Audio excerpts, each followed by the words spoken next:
Ya, Bismillahirrahmanirrahim. Assalamualaikum warahmatullahi wabarakatuh. Selamat pagi di waktu saya. Jadi masih di mata kuliah entrepreneur bersama saya Robi Setiawan. Hari ini kita masuk di pertemuan 8 membahas tentang startup. Ya. Jadi outline-nya ada tiga aja hari ini. Ada pengertian dan sejarahnya, kemudian ada e-commerce, kemudian ada e-business. Ya. Jadi di outline pertama yaitu pengertian dan sejarah startup. Berangkat dari pengertiannya ada saya membuat tiga ya definisi. Pertama itu menurut kamus online cambridge.org ya. Jadi ini adalah suatu kamus online di mana a small business that has just been started atau usaha kecil yang baru dimulai seperti itu. Kemudian menurut Business Dictionary adalah tahap awal suatu perusahaan di mana pengusaha bergerak mulai dari tahap ide usaha. Ya, ada ide usaha di sini, kemudian ada pembiayaan, kemudian meletakkan dasar struktur usaha, kemudian baru memulai usaha atau actionnya. Tapi belakangan ini ya startup itu bergeser maknanya. Jadi di brand image masyarakat startup itu adalah perusahaan yang baru dimulai dengan memanfaatkan teknologi, khususnya adalah teknologi internet seperti itu ya. Jadi sebenarnya tuh kalau ada aplikasi online dalam Android ataupun Apple di Play Store-nya itu bisa dikatakan dengan startup seperti itu ya. Jadi bukan bentuknya adalah bentuk fisik atau usahanya adalah usaha yang real kelihatan. Tapi suatu aplikasi kecil aja misalnya tokoku.com itu sudah bisa dikatakan oleh adalah suatu startup. Penitik belakannya itu adalah sini ya, pemanfaatan teknologi itu yang membedakannya. Jadi walaupun sebenarnya perusahaannya itu bentuknya tidak ada atau misalnya perusahaan itu bentuknya rumahan, produknya pun adalah produk digital, itu bisa dikatakan dengan startup seperti itu ya. Saya next. Kemudian secara startup sejarahnya dari mana ya? Jadi dimulai atau populer saat terjadi gelembung.com atau .com bubble ya gitu. Dimana pada saat itu pada tahun 1998 sampai tahun 2000 itu waktu internet ada ya 98 banyak perusahaan memanfaatkan internet dengan menjual atau membuat website perusahaan guna memperluas usahanya. Tujuannya awalnya itu untuk misalnya dia hanya skupnya untuk lokal, bagaimana cara supaya dunia atau negara atau negara lain tahu produk dia, maka dia memperluasnya lewat internet. Waktu itu dikenal dengan istilah .com bubble seperti itu ya. Kehadiran internet yang mulai berkembang dan mulai dikenal masyarakat dimanfaatkan untuk membuka bisnis berbasis internet. Bisnis-bisnis baru yang memanfaatkan teknologi internet ini kemudian dikenal dengan istilah startup. Nah, seperti itu ya. Jadi usaha rintisan yang memanfaatkan internet itu dikenal dengan istilah startup seperti itu. Startup tidak hanya perusahaan baru yang bersentuhan dengan teknologi atau dunia maya atau aplikasi atau produk, tetapi juga mengenai jasa dan gerakan ekonomi rakyat akar rumput yang bisa mandiri tanpa bantuan korporasi-korporasi yang lebih besar dan mapan. Nah, ini ada maksudnya tanpa bantuan korporasi yang lebih besar dan mapan. Misalnya korporasi adalah perusahaan, misalnya perusahaan besar adalah bank, misalnya seperti itu ya. Jadi kalau zaman dulu perusahaan itu pendanaan awalnya itu bentuknya adalah dari bank seperti itu. Tapi sekarang startup itu tidak hanya pembiayaan dari bank, bisa aja kita misalnya membuat suatu aplikasi, misalnya apa nih, uh, privatjambi.com seperti itu ya. Jadi kayak kita buat strateginya membuat aplikasi seperti Ruang Guru versi nasional, tapi ini adalah versi lokalnya Jambi seperti itu. Nah, itu sebenarnya kalau kita mampu atau ada tim mahasiswa yang background latar belakangnya sama, yaitu di bidang sistem informasi atau teknologi informasi, ya, itu bisa membuat suatu aplikasi tersebut, ya, ada instrukturnya, kemudian ada programmingnya, ada marketingnya, itu bisa berjalan tanpa korporasi yang lebih besar. Misalnya pakai dana pribadi dulu atau dana pas-pasan dulu tanpa memikirkan profit dulu. Yang penting startup ini jalan. Itulah yang disebut dengan koperasi yang lebih besar tanpa ada bantuan di sananya ya. Atau sekarang banyak ya game misalnya aplikasi kecil, misalnya aplikasi untuk mencatat uang masuk dan uang keluar seperti itu ya, kan ada tuh banyak tuh ya. Biasanya kan orang mencatat uang masuk, uang keluar lewat buku. Sekarang ada aplikasi seperti itu ya, aplikasi yang mencatat stok berapa, uang masuk berapa, kemudian uang keluar berapa. Nah, itu bisa dikatakan oleh startup. Itu biasanya itu adalah yang membuat startup kecil itu perorangan tanpa ada bantuan kooperasi yang lebih besar seperti bank dan lain-lain gitu ya. Itu maksudnya adalah di poin ini. Nih. Yang penting dia ada ini dia ya.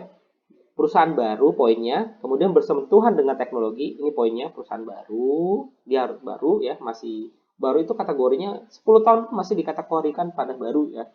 Kemudian bersentuhan dengan teknologi atau pemanfaatan teknologi. Kemudian bentuknya adalah digital. Jadi ada real world, kemudian ada digital world ya. Real world tuh atau dunia real world tuh adalah dunia sekarang ya. Misalnya kita lihat toko tuh bisa dipegang, bisa diraba, produknya ada, bisa kita sentuh. Tapi kalau digital world atau dunia maya itu produknya juga digital ya. Seperti itu ya. Kemudian bentuknya adalah aplikasi atau produk, tetapi bisa juga mengenai jasa. Nah, ini menarik ya, ada aplikasi atau produk. Produk itu misalnya bukan hanya sepatu, bukan hanya sepatu atau pakaian, tapi bentuknya bisa jasa. Contohnya apa? Contohnya adalah driver online atau jasa apa? Ruang guru ya, jasa pendidikan seperti itu. Oke, paham ya? Saya next kembali. Kemudian ada karakteristik startup atau ciri-ciri dari startup. Pertama, usia perusahaan kurang dari 3 tahun. Walaupun sebenarnya kalau Gojek dan Grab itu lebih daripada 3 tahun kalau dari mendirikan perusahaan tadi. Tapi tetap dikategorikan kepada startup ya. Makanya saya bilang ini adalah kurang dari 3 tahun ini adalah agak bergeser ya. Tapi saya hanya meneruskan bentuk teori ini kepada kalian aja, tapi tidak menjadi patokan bahwa kurang dari 3 tahun. Kemudian pendapatan kurang dari 100.000 dolar per tahun. Masih tahap berkembang. Nah, ini juga sebenarnya pasti berkembang terus. Nggak akan stuck dianya ya. Kayak misalnya waktu pertama kali Tokopedia berdiri, itu bentuknya adalah jualan produk ya. Tapi sekarang di Tokopedia ada menjual kuota, menjual tiket pesawat, membayar BPJS, listrik, dan seterusnya. Berkembang terus ya.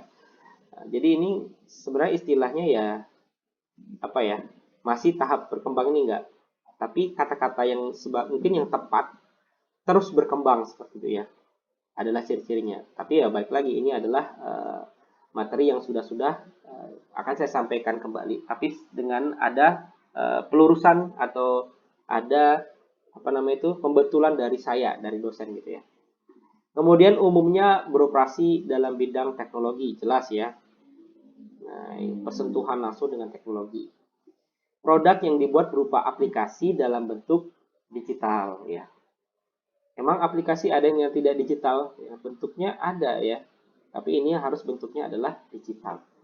Biasanya beroperasi melalui website atau smartphone, dua ya, lewat website atau smartphone. Smartphone ada dua ya, ada sistem operasi yang Android ataupun Apple. Yang penting bentuknya adalah beroperasi di smartphone ataupun website. Nah, inilah karakteristik atau ciri-ciri dari startup.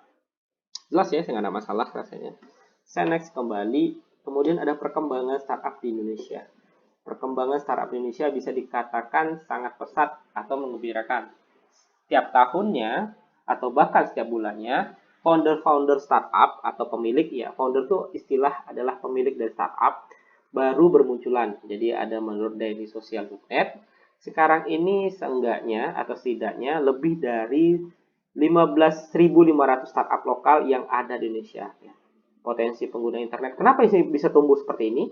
Kok tiap bulannya ada aja tumbuh? Ini saya dapat tahun daily ini, saya ngambil data ya. Data daily sosial ini tahun 2018 kalau nggak salah ya. Bayangkan kalau tahun 2000 zamannya pandemi, semua orang diam di rumah, nggak ada kegiatan, pasti buka handphone ke internet. Hal ini terjadi karena pengguna internet di Indonesia yang semakin naik dari tahun ke tahun.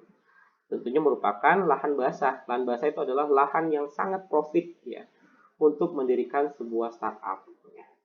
Sebenarnya bukan hanya pengguna internet saja di Indonesia yang besar, hal ini terjadi atau menjadi lahan basah karena penduduk Indonesia itu adalah terpadat nomor 3 dunia. Ya.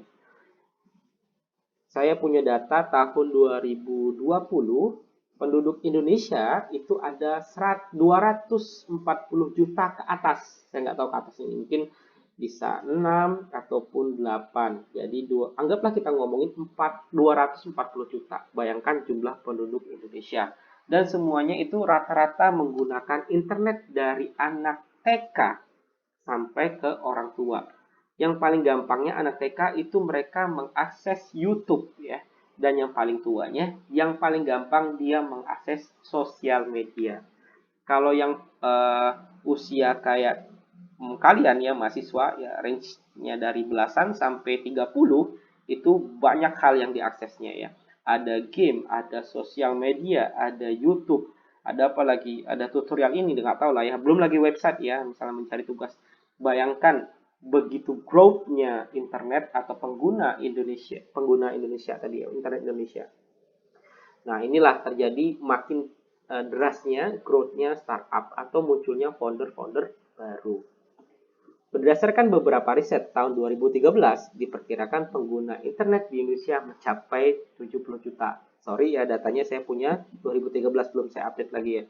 Padahal saya punya di semester di sebelumnya, masalah apa itu? Saya pernah menampilkan pengguna internet Indonesia udah banyak ya. Tapi saya lupa tuh ada di materi slide sebelumnya. Bisa dibayangkan berapa jumlah user Indonesia beberapa tahun ke depan. Selain itu, daya beli masyarakat yang meningkat seiring dengan naiknya pendapatan per kapita masyarakat negeri ini ikut mempengaruhi perkembangan industri digital. Ya, seperti itu ya. Nah, kalau kita ngomongin YouTube ya, pernah nggak kalian ngerasa banyak misalnya orang negara luar yang mereaction film kita, mereaksi misalnya tahu nggak yang itu channelnya Alibata seperti itu. Kenapa orang luar repot-repot mereview atau mereaction film-film kita? Atau ada bule mereview, ngevlog lokasi-lokasi makan Indonesia. Kenapa? Karena penduduk kita itu banyak sekali ya. Ada 240. Kenapa nggak orang misalnya orang India, orang India lah, misalnya orang Inggris mereview orang Inggris? Karena penduduk orang Inggris sedikit. Bayangkan dengan penduduk Indonesia. Banyak yang ketika orang Inggris mereview makanan Indonesia, jalan-jalan atau wisata Indonesia, itu orang Indonesia sangat mengapresiasikan ya. Oh, ini orang bule aja repot-repot datang ke Indonesia untuk makan ketoprak seperti itu. Sebenarnya mereka datang itu memang mungkin pengen mereview produk Indonesia berupa makanan ataupun tempat wisata, tapi di sana ada juga profit yang ingin dicapai. Kenapa? Karena kita benar-benar jumlah penduduknya banyak dan benar-benar growth untuk internet itu bagus ya. Benar-benar lahan basah untuk Indonesia. Nah, seperti misalnya misalnya ada lagu-lagu tapi di review, bayangkan orang Indonesia yang mereaction itu adalah orang Korea ya. Kenapa repot-repot? Karena memang Indonesia itu lahan basah sekali ya. Kemudian ada tren model bisnis ya, ini adalah tren selanjutnya. Tren model bisnis dari startup ya. Jadi saya kategorikan menjadi berapa? Saya lupa ya. Ada 4 kategori dari startup tadi. Pertama itu adalah marketplace atau tempat pasar ya. Jadi kalau kita pecah dua katanya, ada market. Market itu adalah penjualan, kemudian place adalah pasar, tempat jualan seperti itu ya. Tempat pasar ya, atau tempat jualan seperti itulah market ya. Marketplace adalah kalau dari definisi model bisnis di mana website terkait, bukan hanya website ini ya, website atau aplikasi di smartphone membantu pelanggan tidak hanya memfasilitasikan transaksi keuangan saja, namun juga membantu pedagang untuk mempromosikan barang dagangannya, seperti itu. Bisa dibilang bahwa model bisnis ini merupakan pertemuan antara penjual dan pembeli, layaknya seperti pasar tradisional atau pasar konvensional ya, seperti itu, kayak misalnya pasar Angsuduo atau pasar Antil, tapi sekarang bentuknya bukan bentuk langsung ketemu, tapi bentuknya adalah bentuk digital dunia maya. Bedanya di sini, ini dia. Bedanya di sini pembeli tidak mengeluarkan biaya transportasi, namun diganti dengan biaya ongkos kirim. Namun pembeli tidak bisa melihat barang secara langsung, sehingga pembeli tidak bisa mengecek barang juga kualitasnya bagaimana, seperti itu. Nah, jadi apa yang diandalkan adalah review, misalnya review produk. Misalnya kalau bintangnya 5, skornya berarti produknya real, seperti itu. Marketplace terbagi menjadi 2 jenis dengan sumber dan target pasarnya, yaitu B2B, artinya business to business, dan B2C, business to customer. Untuk contoh marketplace B2B adalah, ini contohnya ya, ada indonetwork.co.id, kemudian ada mbis.co.id, ada Indonesia stripproduct.com, sedangkan untuk marketplace B2C-nya, ini tidak masuk ya.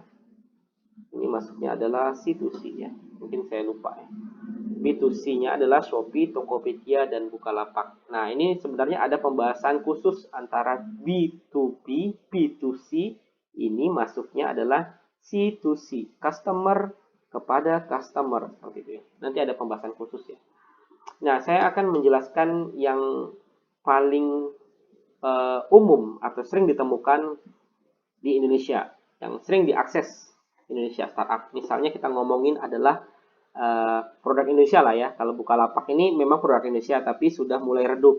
Shopee ini bukan startupnya Indonesia, makanya saya akan membahas Tokopedia aja, biar dilihatnya Indonesia lah gitu ya. Jadi kalau kita lihat, sebenarnya Tokopedia itu adalah mall. Tokopedia, dia penyedia atau penyewa. Tokopedia, ya anggaplah ini Tokopedia ilustrasinya. Dia mempunyai mall dalam bentuk digital. Di mall itu dia ada apa ya namanya itu ya, kayak bedengan ya, bedengan toko ya, yang bentuknya banyak sekali ya. Dia sewakan ini ya, kayak bedengan toko ya, namanya apa saya nggak tahu lah ya, kios-kios tokonya ya. Jadi di sini ada misalnya ada toko baju, kemudian ini ada toko sepatu, ini ada toko elektronik, handphone, di sini ada jualan panci, di sini ada jualan banyak lah ya. Nah, itulah disebut mengapa Tokopedia adalah marketplace atau tempat untuk berjualan. Place, jual ya, tempat jualan. Si Tokopedia itu dia mempunyai mall dunia maya. Kemudian yang mengisi toko-toko kecilnya atau toko bedengannya itu adalah toko-toko, banyak toko ya di Indonesia ya, toko sepatu, toko panci, toko apa lagi ya, toko kuota, ada banyak sekali ya. Nah, itulah disebut dengan marketplace. Dia pemilik mall dan penyedia jasa pertemuan antara penjual dan pembeli. Ini penjual, dia datang, ini pembeli dalam bentuk digital untuk aplikasi handphone. Ada transaksi kini ya, kiri kanan keluar masuk ya, deal. Nah, uangnya itu akan masuk ke Tokopedia dulu. Ketika barang sampai dan tidak ada komplain, maka uangnya masuk ke rekening toko dan barang diterima oleh konsumen, seperti itu ya. Sama aja sebenarnya kayak dunia nyata ya, kayak real world sama digital world ya. Real world-nya tapi dipindahkan ke dalam digital world, sebenarnya seperti itu konsep. Oke, saya rasa jelas. Kemudian on demand atau permintaan ya. Nah, model bisnis on demand saat ini rame ya di kota besar ya, Bandung, Surabaya ya. Selalu di kota besar. Gojek juga pertama kali adalah di Jakarta ya. Kenapa seperti itu? Karena kota besar itu adalah cenderung sibuk ya, malas gerak ya. Orang kerja dari jam 8 itu berangkatnya subuh ya, menghindari macet. Sudah jam 6 atau jam setengah 7 udah siap-siap mau pergi ke kantor. pulang kerja jam 5. Jam 5 pun harus ketemu macet biasanya. Atau yang malas pulang langsung biasanya nongkrong dulu di Starbucks, di kafe-kafe ya. Sudah mulai nggak jam macet, jam 7 mereka baru pulang. Sampai rumah jam 8. Jadi bayangkan aktivitasnya sibuk sekali. Malas mereka datang ke suatu toko, tapi mereka lebih kepada membuka aplikasi di smartphone.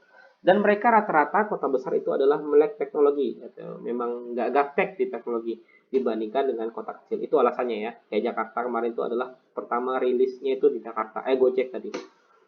Sehingga hampir semua penduduknya memanfaatkan aplikasi untuk membantu aktivitasnya sehari-hari ya. Bayangkan nggak ada waktu lagi anggaplah dia pergi ke jam 6 pagi sampai pulang ke rumah jam 8, nggak ada waktu lagi mereka mau beli baju di toko-toko seperti itu. Ada mungkin tapi tidak seintens kota-kota kecil yang nggak macet lah, yang kerjaannya juga turnovernya juga kecil ya, mobilitasnya masih gampang kalau kota kecil. Nah, contoh layanan on demand tadi adalah Grab, Gojek, Sigmi ya. Nih, Sigmi ini apa? Saya lupa nih aplikasinya ya. Nah, kenapa Gojek dikategorikan on demand ya? Sebenarnya walaupun di Jambi juga banyak on demand ya, tapi kita ngomongin yang Jakarta ya. Misalnya kita lapar nih, kita minta apa nih? Misalnya minta burger di McD, misalnya seperti itu. Ya tinggal menggunakan aplikasi Gojek, GoFood seperti itu ya. Yang ngantrinya adalah driver, yang mengantarnya juga adalah driver. Kita tinggal diam di kantor, kemudian kita menyelesaikan pekerjaan kantor, selesai, makanan datang seperti itu ya. Makanya on demand ya. Ini adalah tren model bisnis yang kedua. Karena kebutuhan masyarakat terus meningkat, apapun meningkat ya. Dan juga biaya aplikasi ini lebih efisien. Kenapa efisien? Ya bisa buka sambil kerjaan di kantor, sambil buka aplikasi, efisien ya. Nggak mesti datang ke burger langsung ke McD-nya. Jadi kita lihat menu makanan, katalog makanannya di handphone. Kemudian model bisnis ini akan terus berkembang seiring berjalannya waktu. Makanya saya bilang ini terus berkembang ya. Kalau tadi istilah karakteristiknya apa tuh? Nah ini ya, masih tahap berkembang. Makanya saya bilang kata-katanya terus berkembang seperti itu ya. Saya revisi lah, tapi ini adalah materi yang sebelum-sebelumnya saya menyampaikan kembali, tapi dengan pelurusan seperti itu. Oke, tren bisnis yang on demand sudah, kita masuk ke subscription atau langganan. Nah, ini tren berikutnya.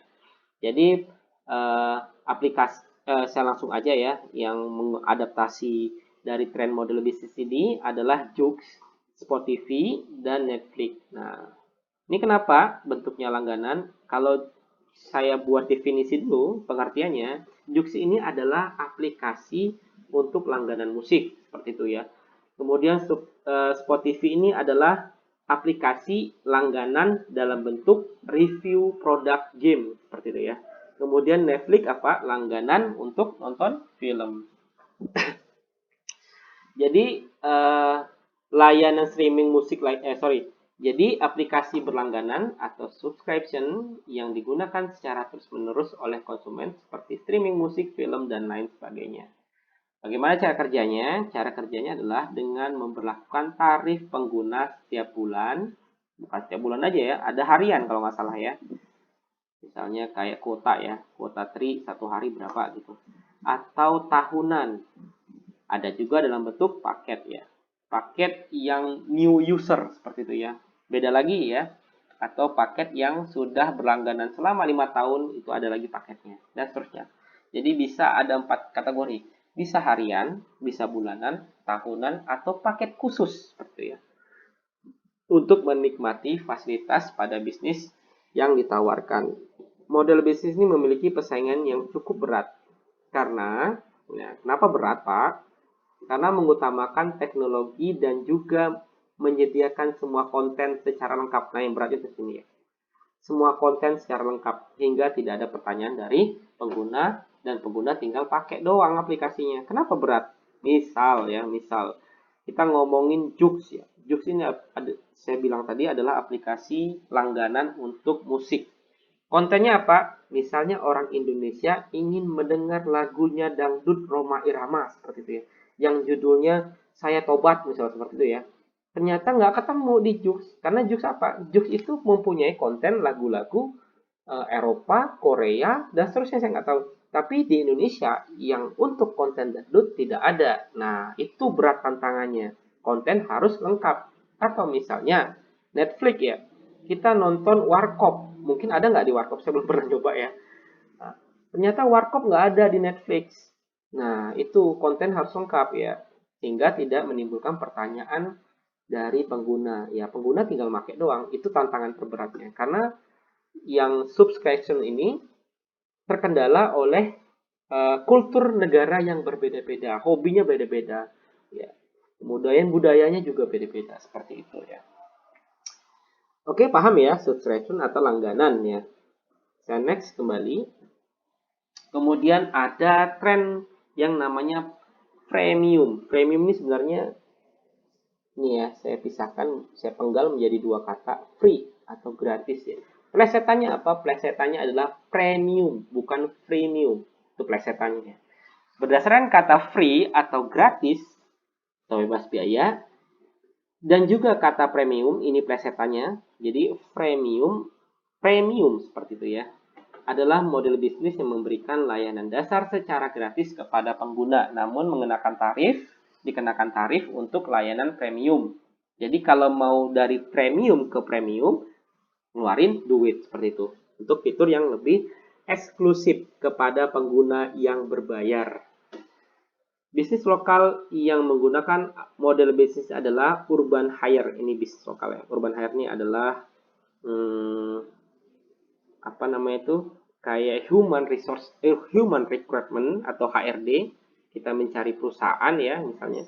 Kalau mau dapat karyawan yang bagus, kita harus berbayar dulu supaya kita apa ya, kalau istilah di Facebook tuh disundul atau di-up dulu ke perusahaan yang bonafit seperti itu ya. Model bisnis ini memiliki beberapa kekurangan, yaitu pengguna yang merasa puas dengan layanan dasar akan tidak tertarik untuk menikmati fasilitas premium. Nah, contoh lain apa? Yang paling gampang contohnya adalah game atau permainan ya. Permainan ini adalah kita downloadnya gratis, kita mainnya pun gratis seperti itu ya. Tapi kalau mau kata orang gamer, kalau mau dewa atau mau GG atau good game, mau dewa tuh, mereka harus gesek atau top up ya. Misalnya beli item atau beli armor, equipment dan seterusnya, saya nggak tahu. Nah, jadi ini tadi saya bilang ya, kalau misalnya mengenakan tarif layanan premium untuk fitur yang lebih eksklusif kepada berbayar. Jadi ada item eksklusif jika bayar. Contoh premium di sini adalah yang paling gampang, game. Kita main game gratis, downloadnya gratis, tapi kalau mau GG atau dewa ya, kita tinggal top up atau tinggal berbayar seperti itu ya. Gampang seperti itu ya. Jadi premium to premium. Kelemahannya gimana? Ya biasanya nih ya, kelemahannya tadi ya. Pengguna yang merasa puas, yang sering main, sering ikut event, sering ikut menyelesaikan quest itu sudah GG ya. Jadi free player merasa premium gitu, merasa dewa ya. Itu biasanya udah ngapain lagi top up, udah dewa katanya, udah cukup itemnya, udah cukup apa yang nggak tahu lah ya. Ngapain lagi berbayar. Nah, itu sudah biasanya ini kelemahannya ya. Jadi merasa puas dengan layanan dasar, nggak perlu merasa buat apa fasilitas premium. Toh juga saya main ini cuman untuk have fun aja. Itu kelemahannya premium tadi ya. Oke, kita masuk kepada e-commerce sekarang. Ya. Jadi electronic commerce secara umum merupakan bagian kegiatan bisnis atau perniagaan atau perdagangan atau jasa yang berhubungan erat dengan konsumer ya. Konsumen, ada customer, ada consumer. Berbeda ya. Kalau customer itu adalah prospek pelanggan kita. Kalau consumer itu benar-benar langganan atau konsumen kita ya. Kemudian ada manufaktur, kemudian ada ISP atau disingkat dengan Internet Service Provider, dan pedagang perantara atau intermediaries ya. Dengan menggunakan media elektronik. Baik lagi, medianya adalah elektronik. Elektronik di sini maksudnya adalah internet seperti itu. Oke, berikutnya adalah konsep dari e-commerce otomatis ya. Jadi maksudnya otomatis bisnis proses sebagai pengganti proses manual. Konsepnya adalah enterprise resource planning. Ya. Contohnya apa? Misalnya ada pembayaran.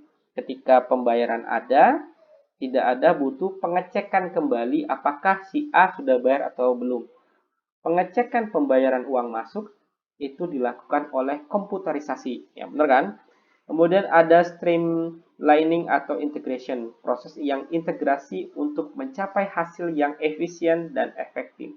Contohnya adalah, konsepnya adalah just in time. Jadi saat itu juga, ya.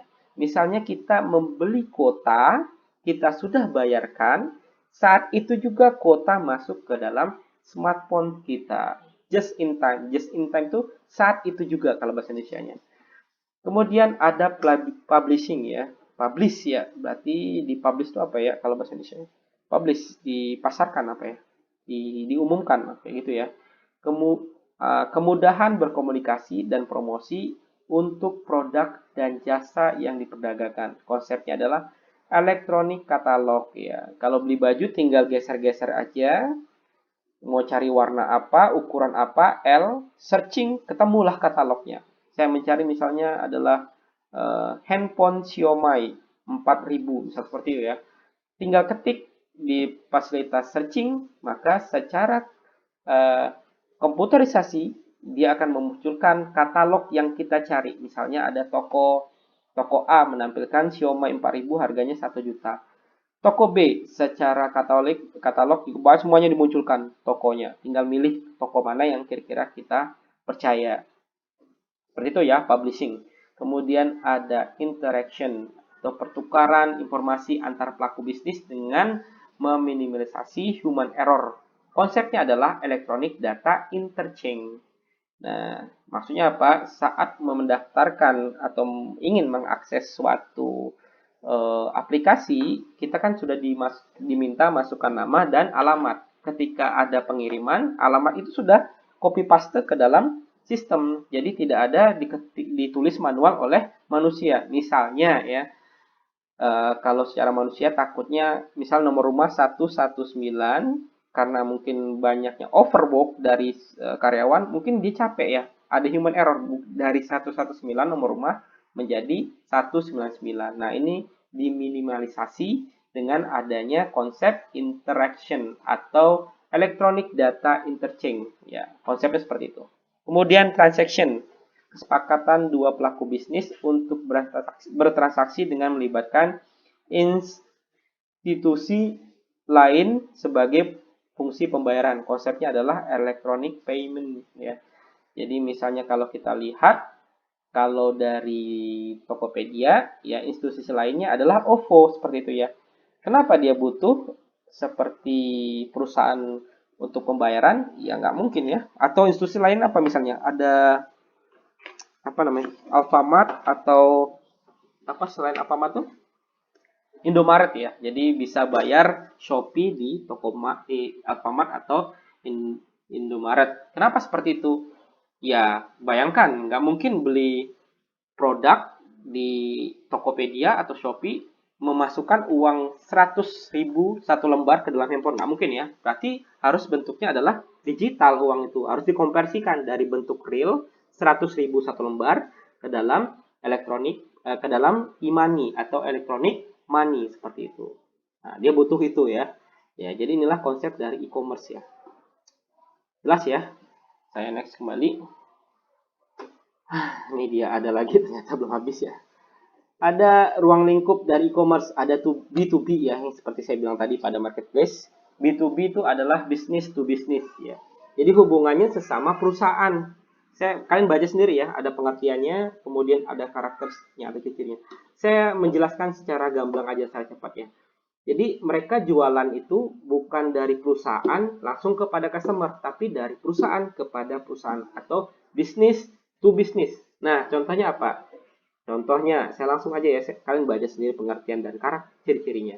Misalnya kita ngomongin motor Honda. Motor Honda itu yang punyanya atau manufakturnya adalah perusahaan AHM atau Astra Honda Motor. Produknya apa? Produknya motor Honda ya. Motor ini nggak boleh, kalau dari rules-nya ya, yang ini saya pernah tahu nih ya, tidak boleh langsung jual kepada customer, ini tidak boleh. Nah, seperti itu. Jadi proses penjualannya bagaimana? Dari AHM dikirim motor itu kepada main dealer ya, atau dealer pusat. Dealer pusat akan ditampung, misalnya mengirimkan 200 motor, misal ya, ini ditampung dulu dalam main dealer ya.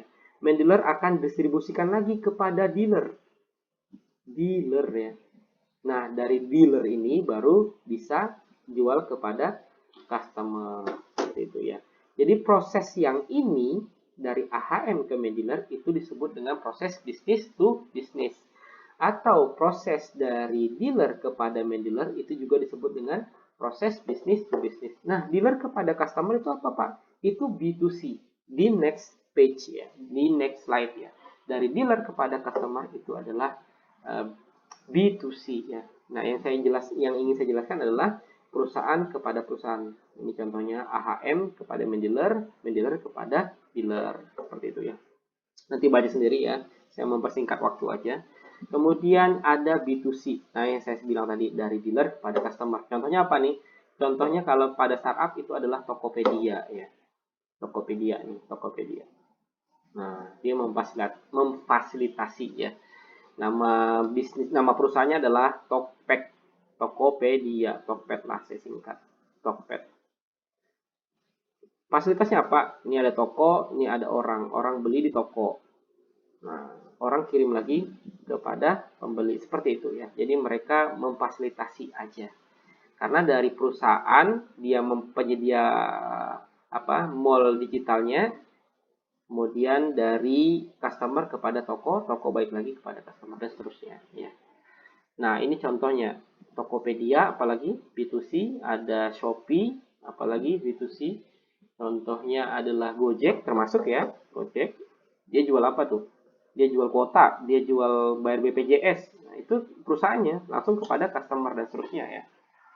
Kemudian ada C2C. Nah, ini contohnya adalah OLX. Ada aplikasi, silahkan dulu coba OLX. OLX ini adalah aplikasi penyedia jasa dari customer kepada customer. Kenapa? Karena deal-dealannya di situ. Dia hanya penyedia aplikasi ya. Misalnya handphone harganya segini, kondisinya bagus nggak? Biasa chattingnya seperti itu ya, bagus, ketemuan, habis ketemuan bayar transaksinya. Jadi OLX hanya menyediakan fasilitas gambar doang ya. Ya, deal-dealnya, cara ketemunya dan cara pembayarannya itu langsung konvensional ya. Bisa transfer tanpa ada three hand atau tangan ketiga ya.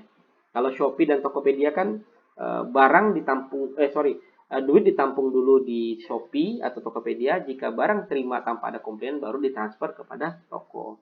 Nah, contohnya adalah OLX yang C2C, customer kepada customer. Alhamdulillah bis ya. Oke, jadi pertemuan ke-8 hanya seperti itu aja. Saya rasa tidak sulit ya, cuman baca aja ini ya, saya capek ya. Jika ada pertanyaan, silakan hubungi saya melalui message di Edmodo atau WA atau Telegram. Ya, oke, saya akhiri kuliah di pertemuan 8 ini dengan ucapan Assalamualaikum warahmatullahi wabarakatuh. Selamat pagi.